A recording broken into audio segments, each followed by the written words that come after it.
Tu ne peux pas laisser l'anxiété guider tes choix, mais tu peux te laisser guider par ton intuition pour faire les meilleurs choix pour toi-même. Bonjour belles âmes et bienvenue sur ma chaîne, moi c'est Glowing Leaf et ici on parle de bien-être naturel et de fémininité. Je voulais vous parler aujourd'hui d'un sujet que j'ai déjà un peu abordé, l'intuition. Je parle souvent de intuition féminine et c'est vraiment l'un des traits le plus important de l'énergie féminine, parce que quand on est dans notre énergie féminine, on suit souvent notre intuition. On dit même intuition féminine. Comment reconnaître l'intuition? Parce que parfois, par exemple, il m'arrive en séance avec certaines femmes, elles ont des peurs. Elles ont, par exemple, elles me disent oui, je sens que mon partenaire me trompe. Et elles sont persuadées que c'est leur intuition qui est en train de leur dire que leur partenaire est en train de les tromper. Mais en vérité, il n'y a rien. Et il s'agit plus de leur anxiété, leur peur de l'abandon qui est en train de parler. Et en train de générer des doutes qui sont loin d'être une intuition, mais juste une peur, de l'anxiété. Et ça arrive très souvent. Donc parfois on n'arrive pas à reconnaître l'intuition ou l'anxiété. Donc on va commencer avec une définition. Qu'est-ce que c'est que l'intuition et qu'est-ce que c'est que l'anxiété? Alors l'intuition, c'est la capacité de comprendre quelque chose instinctivement sans avoir besoin d'un raisonnement conscient. L'anxiété, par contre, c'est un sentiment d'inquiétude, de nervosité ou de malaise face à quelque chose dont l'issue est incertaine. Donc déjà on comprend que l'intuition c'est une capacité, c'est une qualité, l'anxiété est un sentiment. J'ai remarqué avec tout ce temps où je travaille sur mon énergie féminine que l'anxiété vient toujours de la peur. L'anxiété vient toujours dans des moments d'agitation. Elle est souvent accompagnée de symptômes physiologiques, des tremblements, essoufflements, transpiration. L'anxiété est beaucoup plus intense, exigeante que l'intuition. Nos pensées se concentrent généralement sur la manière de nous protéger contre une future menace qui est perçue comme réelle, d'accord? Donc, l'anxiété est très intense, très violente parfois. L'intuition, par contre, elle vient pas du tout dans ces conditions. L'intuition, elle vient à nous dans un état de calme. Par exemple, quand on est en train de faire du sport, quand on est en train de méditer, quand on est en train de faire la vaisselle, il n'y a pas toute cette confusion, d'accord, tout autour. L'intuition est plus une connaissance. L'anxiété, en fait, elle implique souvent que le processus des pensées conscientes tente de comprendre quelque chose. L'intuition, non, elle essaye pas de comprendre quelque chose. Il n'y a pas un cheminement des pensées. L'intuition est souvent centrée sur le moment présent, plutôt que sur le futur ou le passé. Notre intuition peut nous guider dans la prise de décision lorsque le raisonnement et la résolution des problèmes ne semblent plus suffire. Par exemple, nous pouvons examiner le pour et le contre sans toujours avoir de réponse claire. Notre intuition peut calmement nous faire pencher davantage dans un sens que dans l'autre. Donc, la première différence, la peur, l'anxiété vient de la peur et l'intuition vient dans un état de calme. D'accord ?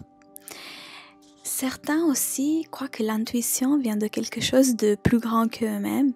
Ça veut dire quelque chose de divin, d'accord? Quelque chose de invisible et surnaturel. Alors que l'anxiété est souvent une réponse basée sur une accumulation d'expériences effrayantes au fil du temps. D'accord? Donc notre cerveau, pour nous protéger, par exemple dans le cas de cette personne qui me disait je suis sûre que mon partenaire me trompe, donc elle avait déjà eu des expériences négatives, donc à ce moment-là, son cerveau, pour la protéger, il était en train de créer ce scénario pour la protéger d'une future déception, d'accord? Pour prévoir le danger. Notre intuition est notre GPS intérieur. Il nous permet vraiment de nous guider. L'inquiétude est une pensée, et les pensées, ce sont des pensées, ce ne sont pas des faits. L'inquiétude et l'anxiété recherchent la certitude, car cela semble sûr et prévisible. Je ne sais pas si vous êtes capable de prédire l'avenir avec précision, mais je pense qu'il est probablement prudent de dire que vous ne pouvez pas le faire.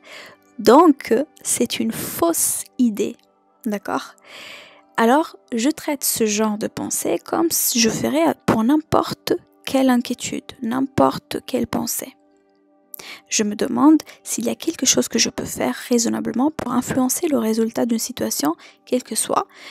Par exemple, si j'ai peur d'échouer à un test, d'accord? Si je peux faire quelque chose, je le fais. S'il n'y a rien que je ne puisse faire pour influencer le résultat, je remercie mon esprit d'avoir essayé de me protéger et je me recentre sur mes actions pour être en accord avec mes valeurs et mes objectifs. Donc, comment renouer avec notre intuition? Donc là, on a mis de côté l'anxiété, on a mis de côté l'inquiétude.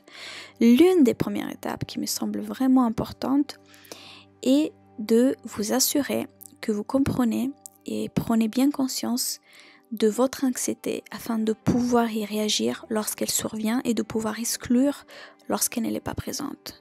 Donc, savoir reconnaître votre anxiété, ça vous permet de comprendre s'il s'agit en fait de l'anxiété ou de l'intuition. En ce qui concerne notre intuition, si vous n'utilisez pas, par exemple, vous ne l'utilisez pas depuis un certain temps, vous êtes dans les brouillards depuis un moment et peut-être vous l'avez jamais utilisé, vous devrez travailler pour rétablir cette connexion avec votre intuition. Donc, voici quelques étapes qui m'ont aidé dans mon parcours pour renouer avec mon intuition et réapprendre à lui faire confiance. Tout d'abord, prenez du recul. Trouvez par vous-même un endroit paisible et respirez profondément. Remettez doucement en question les pensées qui vous viennent concernant cette décision ou cette situation. Si votre esprit est trop bruyant, quand l'esprit il parle beaucoup, c'est un signe d'anxiété. Donc comme je vous ai dit, remerciez votre esprit pour toutes ces idées, cette analyse. Il essaie seulement de vous aider. Il est en train d'essayer de vous protéger, donc on le remercie. Et utilisez des techniques de respiration, d'ancrage pour apaiser votre système nerveux. Buvez une tisane si vous pouvez, mais en tout cas, essayez d'apaiser votre système nerveux. Vous pouvez aussi placer votre main sur votre cœur pour diriger votre attention sur votre cœur et demandez-vous doucement qu'est-ce que votre intuition sait. Qu'elle sache ou non quelque chose, je tiens à te remercier d'être venu à moi. Ensuite, vous prenez une décision basée sur votre cœur plutôt que sur votre esprit qui parle trop. D'accord ? Peut-être que cela va vous prendre plusieurs jours, ça ne va pas être immédiat. Mais je vous répète, si vous respirez, si vous prenez du recul, si vous arrivez à trouver un endroit paisible, vous arrivez à reconnaître que votre esprit est trop bruyant et qui est en train de parler et que ce n'est pas votre intuition, vous pouvez faire la place à votre intuition pour venir à vous. Merci de m'avoir écouté. Moi, je vous dis à la prochaine. Et si vous avez aimé la vidéo, n'hésitez pas à vous abonner et à liker.